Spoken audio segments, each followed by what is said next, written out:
Are you waking up feeling exhausted, even after a full night in bed? Has the drive, the edge, the confidence that used to define you started fading so gradually that you barely noticed it happening, until one day you looked in the mirror and wondered where that man went? Gentlemen, what if I told you that the very routines you've built your life around, the habits that feel completely normal, even responsible, are quietly dismantling your testosterone, your vitality, and everything that makes you feel like yourself?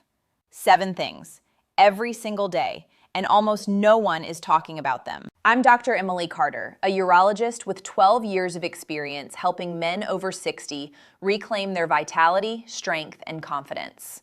I've worked with thousands of men who thought their best days were behind them, men who had accepted a diminished version of themselves as the inevitable price of aging. But what I see in my clinic tells a very different story.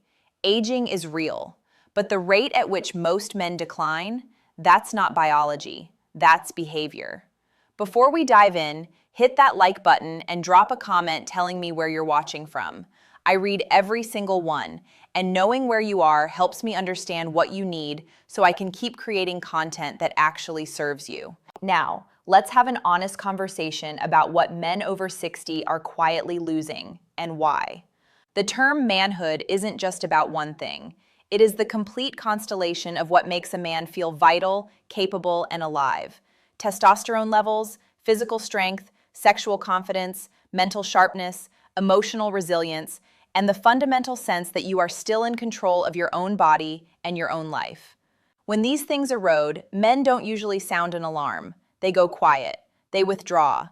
They tell themselves it's normal. But here is what the research tells me and what I see in my office every single week.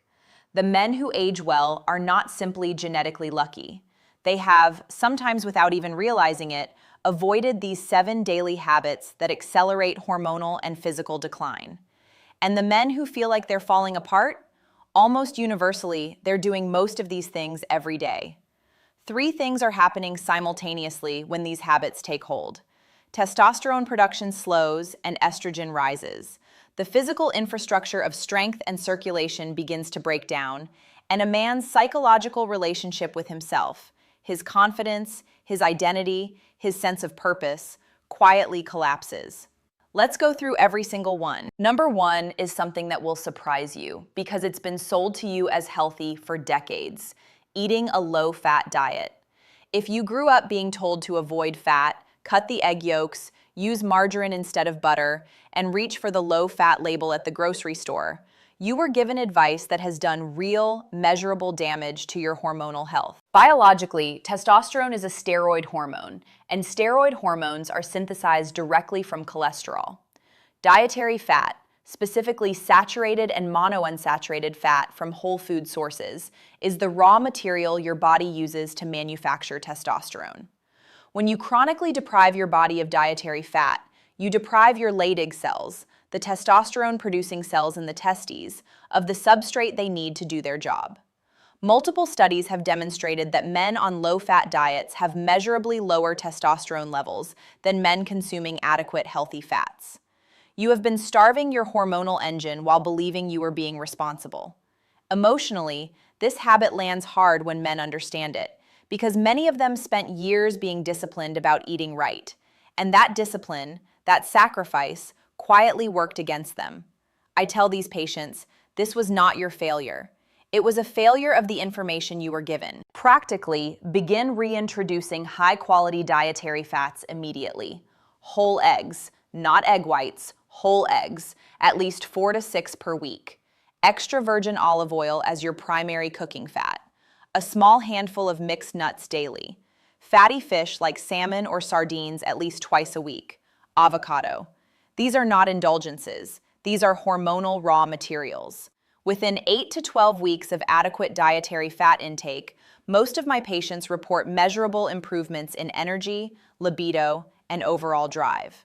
Number 2 is one I call the invisible testosterone thief, and it is living inside nearly every man's home right now: chronic, low-grade sleep deprivation. Not the dramatic, obvious kind where you're running on 4 hours. the subtle, accumulated kind where you're getting 5.5 to 6 hours regularly and telling yourself it's fine because you've adjusted to it. Biologically, the majority of your daily testosterone production occurs during deep sleep, specifically during the slow wave stages that dominate the first half of the night. Research published in the Journal of the American Medical Association demonstrated that just 1 week of sleeping 5 hours per night reduced testosterone levels in young, healthy men by 10 to 15%. Now apply that to a man over 60 who has been doing this for years. The cumulative suppression is staggering. And because cortisol, your primary stress hormone, rises inversely as testosterone falls, the chronic sleep-deprived man is simultaneously low in testosterone and high in cortisol. That combination accelerates muscle loss, increases abdominal fat, drives inflammation, and destroys libido. Your body is essentially in a state of hormonal emergency every single day. David, 64, came to see me convinced he needed testosterone replacement therapy. His levels were genuinely low. But before we discussed treatment, I asked him about his sleep. He was averaging 5 hours and 40 minutes per night, had been for years. He wore it like a badge of discipline. We worked on his sleep architecture for 3 months before we did anything else. His testosterone rose by 22%. He never needed the prescription. Practically, you need a minimum of 7 hours, with 8 being optimal. The most powerful changes you can make tonight are these. Stop eating at least 3 hours before bed because digestion disrupts deep sleep. Keep your bedroom at 65 to 67 degrees Fahrenheit because core body temperature must drop for deep sleep to initiate. And eliminate alcohol within 4 hours of bedtime. Alcohol may help you fall asleep, but it fragments the deep sleep stages where testosterone is produced. It is one of the most underappreciated hormonal disruptors in men over 60. Number 3 is something that happens in the morning, in the car, at the desk, and on the couch. And most men have no idea it is systematically elevating their estrogen levels. Sustained exposure to plastics and the chemicals they contain. Every time you drink from a plastic water bottle that has been sitting in a warm car, heat your food in a plastic container, or handle receipts from grocery stores and gas stations, you are absorbing compounds called xenoestrogens, synthetic chemicals that mimic estrogen in the human body. Biologically, the most well-studied of these are BPA and phthalates, which are found in plastics, thermal paper, food packaging, and many personal care products. These compounds bind to estrogen receptors throughout the body, including in the testes and prostate. In men, elevated xenoestrogen exposure has been linked to reduced testosterone, decreased sperm quality, increased prostate inflammation, and accelerated development of gynecomastia, the enlargement of breast tissue in men. After 60, when your body's natural capacity to maintain hormonal balance is already reduced, this daily chemical burden has an outsized effect. Emotionally, this is difficult information to receive because it means the problem is partly environmental. It's in your world, not just your body. But the practical solutions are simple and completely within your control. Practically, switch to a stainless steel or glass water bottle immediately. This is the single highest leverage change you can make. Never microwave food in plastic containers. Transfer to glass or ceramic first. Decline paper receipts when offered, or wash your hands immediately after handling them. Swap your conventional antiperspirant and body wash for products free of parabens and phthalates. The label will say paraben-free and phthalate-free.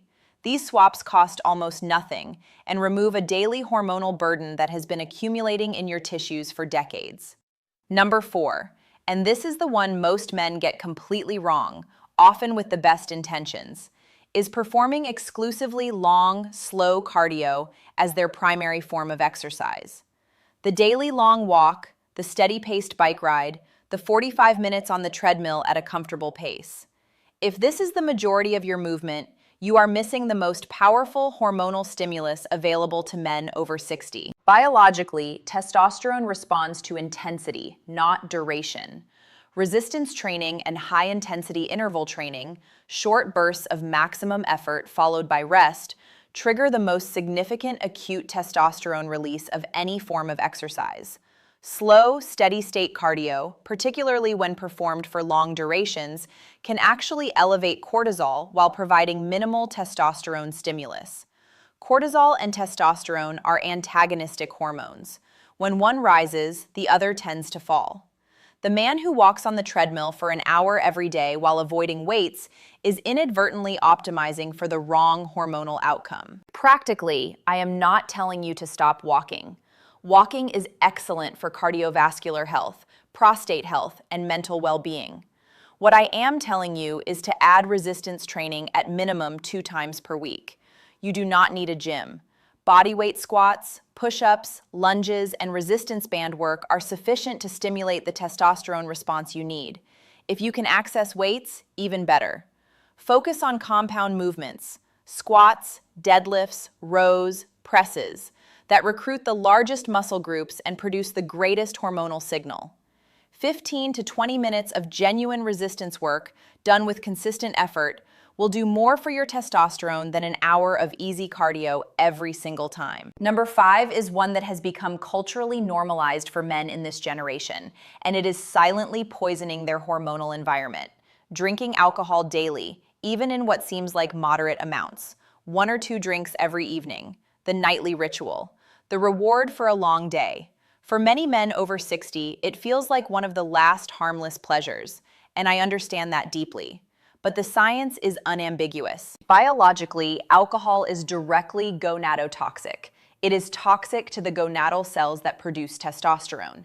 Even moderate, regular alcohol consumption reduces testosterone synthesis, increases the conversion of testosterone to estrogen through a process called aromatization, and impairs the liver's ability to clear excess estrogen from circulation.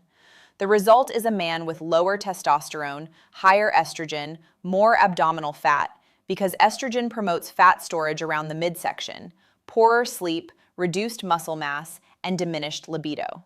Every night, compounding, year after year. Michael, 68, was a patient who came to me with nearly every symptom of low testosterone: fatigue, weight gain around the belly, low drive, brain fog.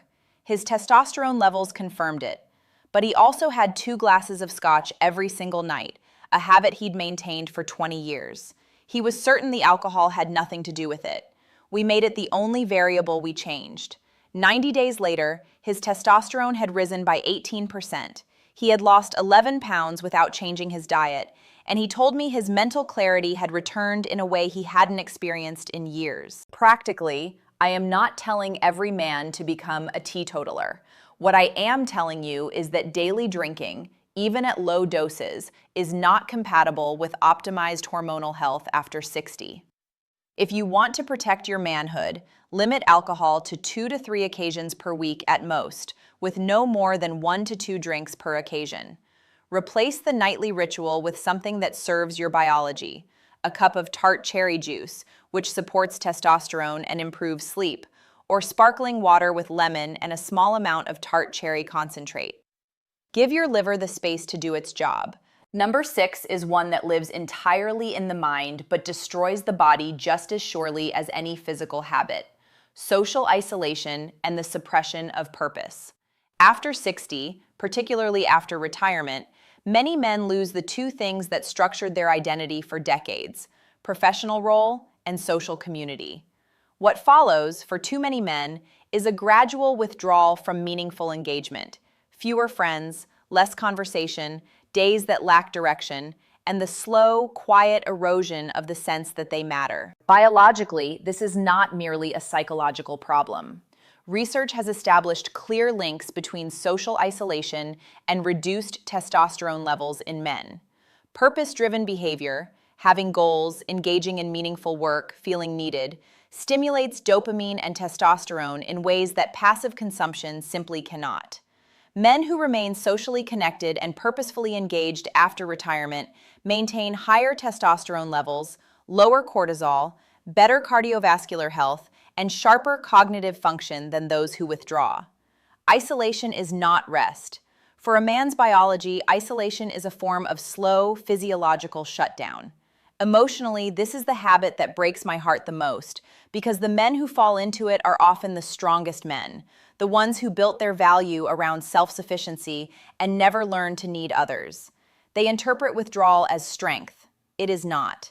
It is the most dangerous thing a man over 60 can do to himself. Practically, commit to one social engagement per week that involves face-to-face interaction.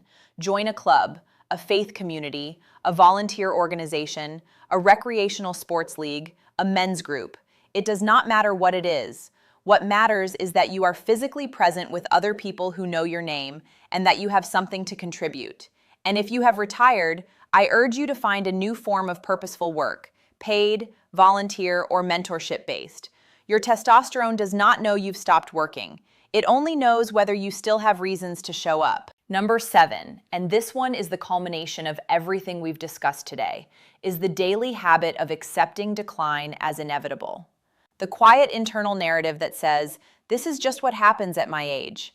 The decision, made gradually and almost unconsciously, to stop fighting for yourself, to stop asking questions, to stop believing that change is possible. Gentlemen, this habit, more than any dietary mistake, more than any hormonal imbalance, is the one that seals a man's fate. Biologically, belief drives behavior, and behavior drives biology. The men who expect to decline, decline faster. The men who expect to restore, who take action, who ask questions, who show up for themselves, consistently outperform their peers on every measurable health metric. This is not motivational language. This is the documented reality of what I observe across thousands of patients. Mindset is not separate from physiology. It is expressed through every choice you make from the moment you wake up. Emotionally, I understand why this narrative takes hold. The cultural story about aging men is relentlessly discouraging. You are told to expect less, want less, be less. I am here to tell you that story is wrong.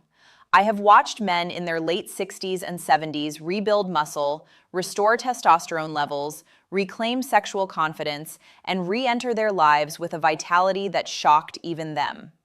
Not because they found a miracle supplement, because they stopped accepting the lie that they were finished.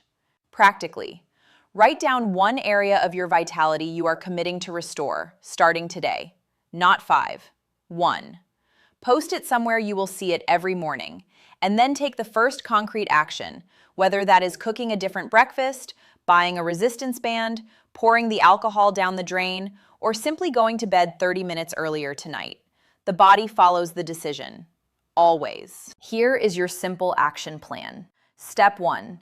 Add dietary fat back to your plate. Whole eggs, olive oil, nuts, fatty fish, avocado. Step 2. Protect 7 to 8 hours of sleep, starting with temperature, timing, and eliminating alcohol before bed. Step 3. Remove plastics from your daily routine. Steel or glass water bottle, no plastic in the microwave, decline receipts. Step 4. Add 2 resistance training sessions per week to whatever movement you are already doing. Step 5. Limit alcohol to 2 to 3 times per week at most. Step 6. Schedule 1 face-to-face social engagement per week and find a new source of purpose. Step 7. Choose one area of vitality to reclaim, commit to it in writing, and take the first action today. That's it. If you have been watching this and recognizing yourself, if you have been frustrated, quietly embarrassed, or simply grieving the man you used to be, I want you to hear me clearly. You are not broken. You have not been failed by your body. You have been let down by information, by culture, and by the silence that surrounds men's health after 60. Your body still has the capacity to respond. It is waiting for different inputs, and it is never, ever too late to give them. Like this video, leave a comment telling me which of these 7 habits you are tackling first. I genuinely want to know. Share this with a man in your life who needs to hear it, because too many men are suffering alone when they don't have to. And subscribe for weekly content that gives you the honest, practical truth about men's health. I'm Dr. Emily Carter, reminding you that after 50, vitality isn't lost, it's waiting to be awakened. Take care, gentlemen, and I'll see you in the next one.